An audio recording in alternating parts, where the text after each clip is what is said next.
An American journalist's harrowing story of her arrest and detainment in North Korea on charges of spying for the U.S. Next on Significant Insights.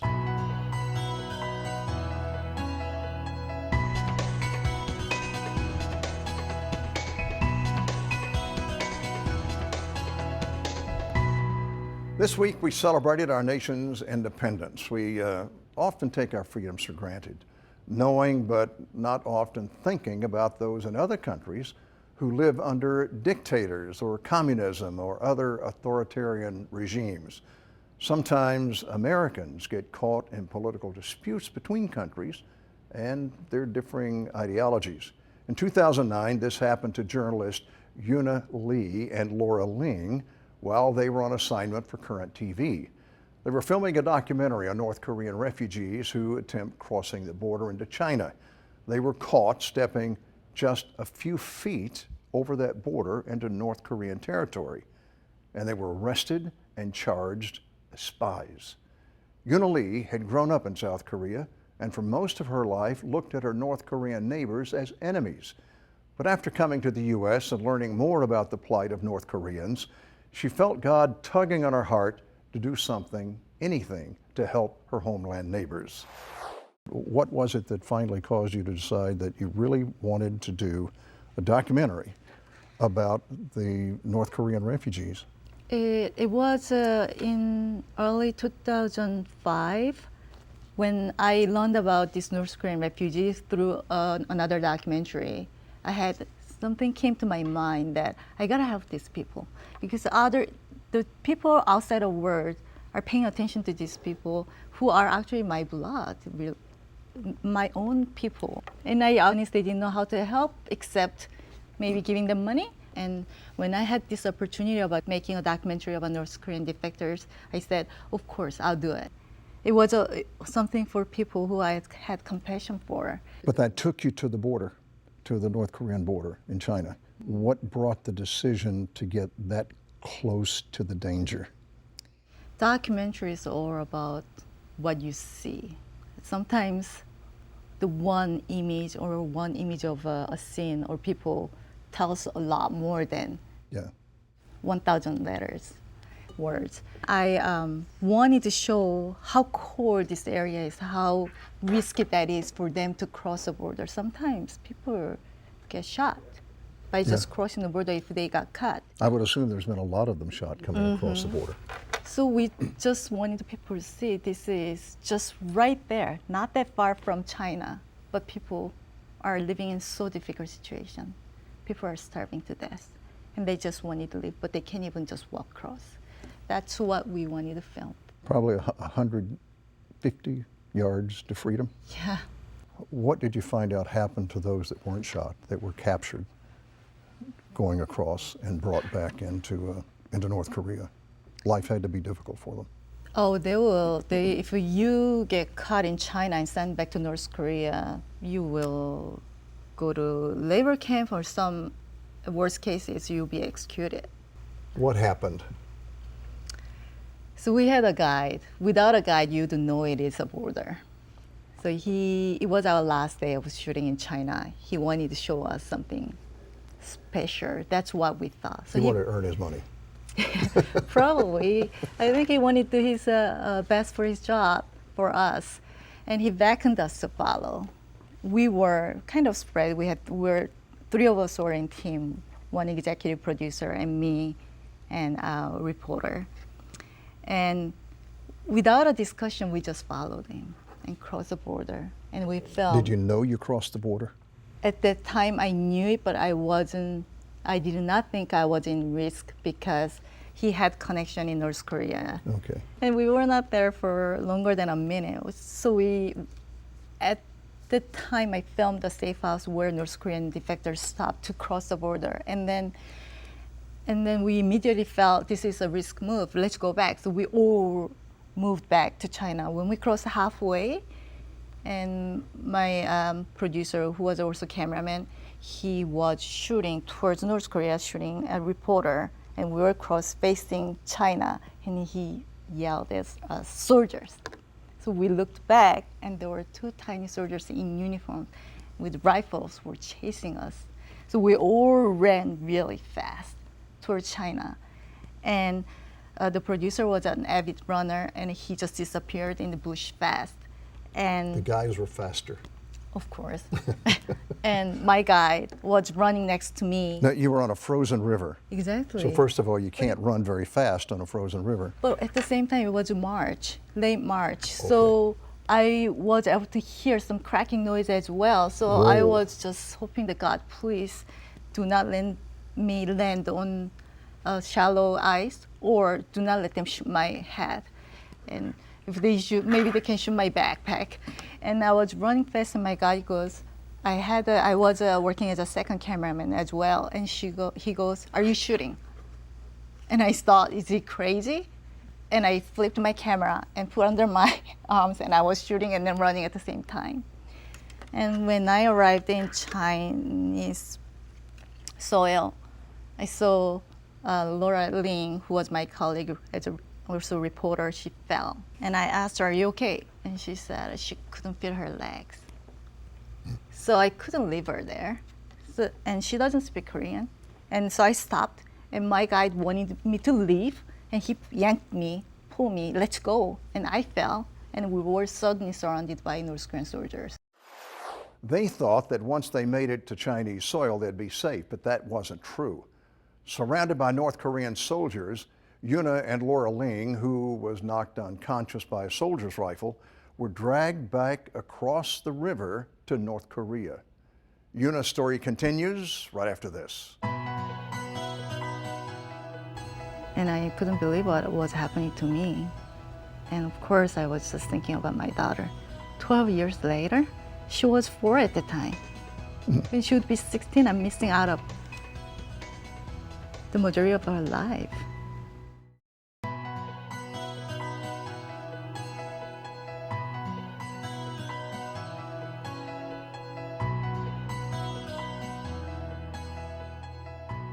Today, journalist Euna Lee is telling us the dramatic story of her arrest and detainment in North Korea with reporter Laura Ling. That was while they worked on a documentary about North Korean refugees. A believer facing a terrifying unknown, there was only one thing Euna could think to do. They put us in a corner of a practice yard, and immediately in my mind, are they gonna kill us right here? And I asked Laura, "Can you pray with me?" So I just prayed really quickly that God, please soften their heart. Don't let them hurt us, and let them send us home. Was Laura a Christian? She's not. Okay, But she was willing to pray at that time. Exactly. Yeah. You have a husband, you have a daughter, 4-year-old daughter at home. You've just been captured by the North Koreans. You have no idea. They could have shot you in the yard. You had no idea what was going to happen. What were your feelings? Ironically, first 3 days at the border, I still had the journalistic mind, thinking that we gotta remember every single thing that what we see here, so we can report when we go back. And naively, I thought there were many journalists who were at the border who got to talk to North Korean soldiers. They exchanged cigarettes, and there were many cases. So we thought after something happens or miracle happens, we'll go back home. They'll send us back home. Yeah. So I was hoping that we would read all these signs and remember all these things. But after 3 days, I just realized that that's not happening. Yeah. That's when everything just sank, that this is reality. So now it goes from journalism to survival. Were you physically abused? How were you treated physically? And verbally, you were according to your book, you were interrogated something like 8 hours a day, almost every day. What about physically? You know what? I'm very, very thankful with God's protection. They never physically abused us, except Laura got hit by the back of rifle. Your story to the North Koreans was, we're students. How long did that last? It lasted about 2 days. That quick? Yeah, because it was 2 of us. They put us in 2 different cells, and they interrogated us 2 different times. and they were giving us questions to find out that we're telling the truth. Plus, you had video. Were they able to Yeah. watch the video and see actually what you're doing? Well, we didn't have all the videos that we filmed in China. It was at a hotel that we stayed, and we had few videos, but I don't think they watched the whole thing. They actually didn't know how to operate that camera. It took a while for them to figure it out. So they really couldn't see the videos, but the interrogation was pretty effective. Yeah, it was. What was it like? First they did not let me sleep for Really? until they hear what they wanted to hear. They did not let me sleep. The reason that we told them we are not a student later on, because they were going towards we are a spy sent by a U.S. government. So the whole thing for them, it was partially political, but the whole thing for them was to convict you as spies exactly. from the United States. And so all of the interrogation was oriented toward causing you to say that. Did you finally say it? No, but we told them actually we are working for a TV station and making a documentary about economic codes between the borders because China opened market. A trial, you have a husband at home, a little daughter. What did you feel when the judge, whatever he did, said 12 years of hard labor? That was the first time I crashed it. And I cried so loud, I didn't care who's watching me. Up till then, I was holding pretty strong. Was Laura also in the courtroom? She was.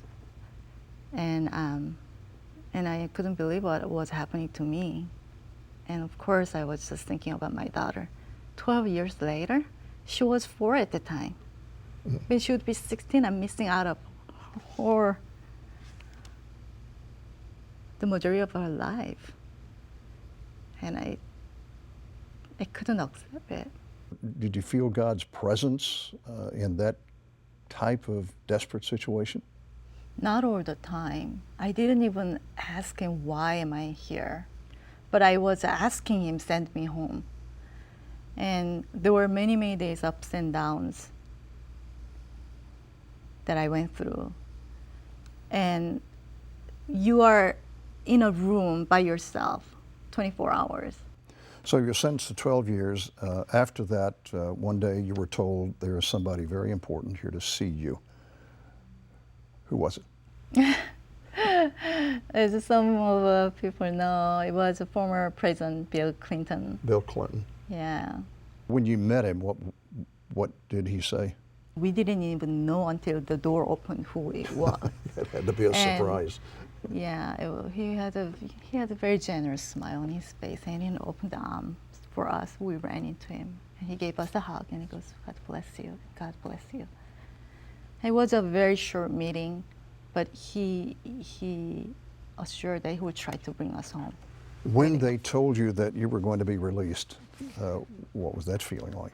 They did not tell us until 4 in the morning, I think. An officer came in and gave me a bag and pack your stuff. Wow. And I did not even ask anything. You I just packed. How long, when you got home, did it take you to get oriented and get past some of the, I assume, some of the psychological repercussions of what happened? After 2 years, I realized that I was going through very deep depression. 2 years later? 2 years later. How did you deal with it? I didn't know how to deal with it. But what I knew was he wanted me to humble and drop everything. Don't seek for what this world can give to you, but seek me. And I didn't know how to seek him because it was so difficult. And people were trying to help me, but I didn't know how to receive that help either. But after for a while, the church I attended in Oakland offered me to see a psychologist. And I went to 10 sessions. And I don't know if that helps or something else. Slowly, when I felt, okay, God, I don't have any pride anymore. I don't seek for anything from word anymore, and I have nothing. I'm like before, like who I was nobody, and He slowly opened door for me.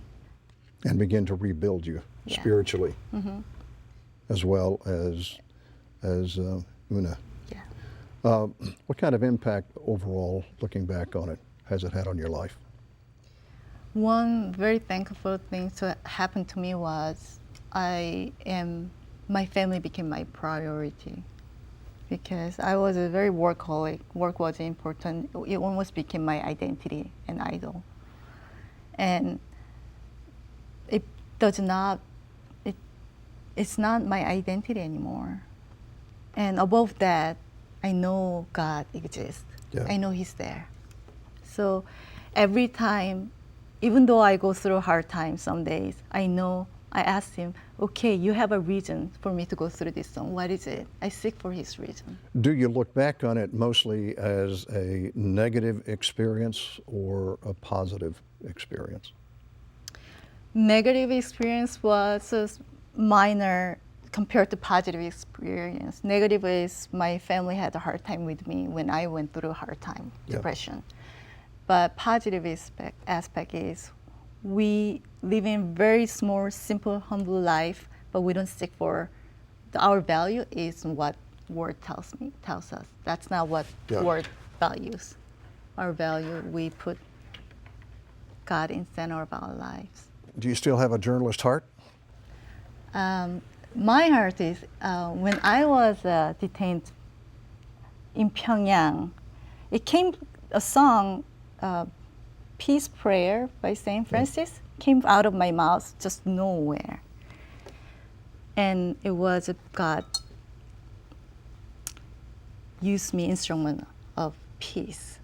And at the time when I sang it, I was shocked and I told God, don't use me, which means, are you gonna have me stay here for a while? Don't use me. And when I came home, I thought, He's talking about, do I have to do something big for this word everybody pay attention to? Is that what it means? But now I think, no, not something that's glamorous, but everyday, small things that I want to use you a channel of peace in your word, small word. So Yeah. in that matter, I have a journalistic heart. You can read Euna's full story in her book, The World is Bigger Now. You can find it online wherever books are sold. When we return, final thoughts on the omnipresence of God. Wherever you are, you could be in a hospital bed in Minot, South Dakota, or you could be in Kazakhstan all alone without any money. Wherever you are, God is with you and He'll take care of you.